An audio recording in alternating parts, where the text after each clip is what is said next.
So, JB, you do a lot of workshops and seminars. What's that experience like? Well, for potential audience participants, it depends on the context. So, for instance, last month I had a workshop just for the community at large. And the whole purpose of that was to help people develop creative thinking skills and to learn about the creative process so they can apply it to any potential endeavor that they want to be more creative at, whether it's a business or some sort of new art endeavor. Part of the problem people have going through and being creative is a lack of understanding what the process is. And having a map or a guide to show you what the different stages are helps people understand, oh, I should expect this obstacle at this point, so when it comes, I'm prepared for it. And that's the kind of thing we try to do in the workshop, get people prepared for the different stages of the creative process. So, for instance, we'll do a lot of creative activities having to do with puzzle solving, some basic drawing, story writing, whatever it seems like the audience is engaged with. I'll stick to that and try to get people to experience the creative process while with me throughout the workshop, so they can ask me questions as we go along. So this is way more than lectures. This got a lot of interactivity involved. It can be. So, for instance, I also had a seminar maybe 6 months ago, where it was basically me just talking about neuroscience and psychology and the difference between creative thinking and linear thinking and what people can do to become more creative thinkers. Less involvement there, but it's an information-packed 2 hours. And whatever the population or the audience is looking for, I hope to provide that to them through these things, workshops and seminars and lectures. So beyond just building lists of creative things, yeah, this whole process has applications beyond it, even socially even?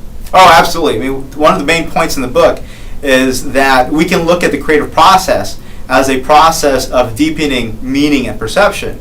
So one of the points I make is that when we get into creative blocks, it's really a matter of us being stuck with a literal or a particular meaning of things, or a literal or particular perception of things. In order to be more creative, in order to overcome those creative blocks, we have to deepen our access to meaning, widen the breadth of perspectives that we have access to. And those are awfully hard because we're often stuck in habitual thinking patterns. So a lot of the workshops and seminars are geared towards identifying those people, showing them that they have those patterns of thought, and then showing them how to get over them, how to deviate from them, to do things differently. Hence the title of the book. So there's really, I guess that would be one of the key, messages or takeaways people would gain from the workshop. Are there others? Yeah, so aside from the sense of deepening meaning, personal meaning, one of the things I stress is that in order to be more insight prone, there's really 3 things that people need to keep in mind.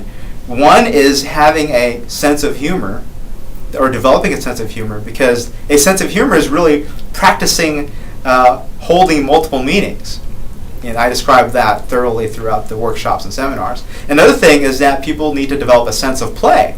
Oftentimes we're really serious about things, and that kind of locks us into a particular perception or a particular meaning. And when we have a sense of play, we're just playing with ideas, and when you're playing with ideas, you can see things in new ways.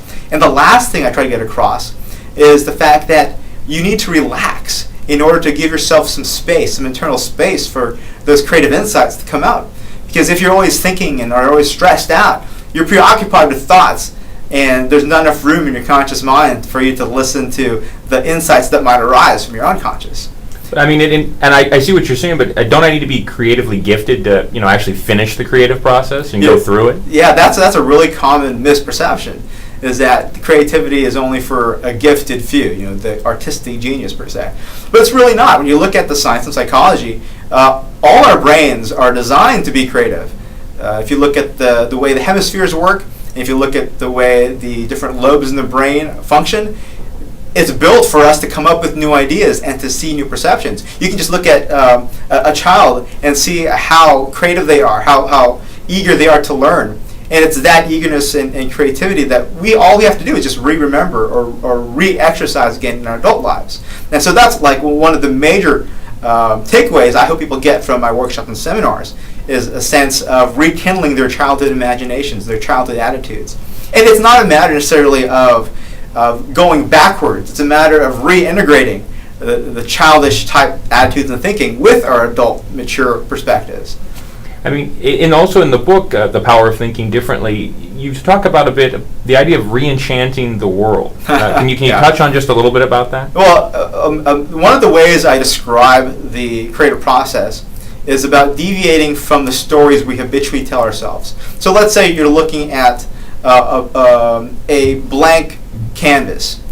You're automatically assuming something about the canvas. If you have a creative block, you're assuming, oh, I can't get anywhere, I'm stuck, or there's nothing else I could do about this. That's kind of the story you kind of play in your head.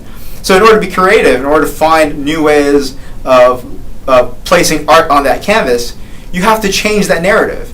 You have to change that story of how you look at that blank canvas. But that's also the same thing with how we interpret the news or how we deal with our neighbors. Sometimes we have conflicts because we see them through our particular stories. We assign meaning to their actions or to their behavior. And oftentimes you're going to be confused because the way to really interpret what they're doing is based through their own narratives, based through their own assignments of meaning. That's excellent. JV, thank you so much for taking the time to chat with us today. Thanks.